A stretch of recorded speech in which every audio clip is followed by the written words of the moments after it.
Hello friends, चलिए जानते हैं भारत की सबसे लंबी नदी गंगा नदी के बारे में, जिसकी लंबाई है 2525 किलोमीटर।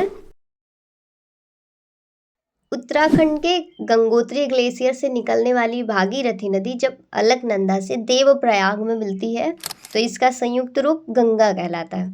और गंगा नदी जब हरिद्वार में आती है तो ये अपने मैदानी रूप में आ जाती है और यूपी के बिजनौर डिस्ट्रिक्ट से होते हुए ये यूपी में प्रवेश करती है और यूपी के 28 डिस्ट्रिक्ट से होते हुए लगभग 1450 किलोमीटर की डिस्टेंस ट्रैवल करके यूपी के पूर्वी डिस्ट्रिक्ट बलिया से होते हुए बिहार में प्रवेश करती है और बिहार से होते हुए झारखंड और वेस्ट बंगाल में प्रवेश करती है। वेस्ट बंगाल के फरक्का नामक स्थान पे ये दो भागों में बंट जाती है, जहाँ पर पश्चिम बंगाल में इसे हुगली के नाम से जानते हैं और बांग्लादेश में इसे पद्मा के नाम से जानते हैं।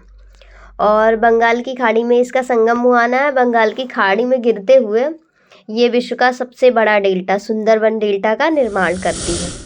चलिए फिर आगे जान लेते हैं इसकी कुछ सहायक नदियों के बारे में। उत्तर में इससे आके मिलती है रामगंगा नदी, गोमती नदी, घाघरा नदी और गंडक नदी। फिर आके मिलती है कोसी नदी बिहार में। और दक्षिण से मिलती है यमुना नदी जो कि प्रयागराज में मिलती है और यमुना में चंबल, सिंध, बेतवा और केन नदी आके मिलती है जो कि बाद में गंगा नदी में मिल जाती है।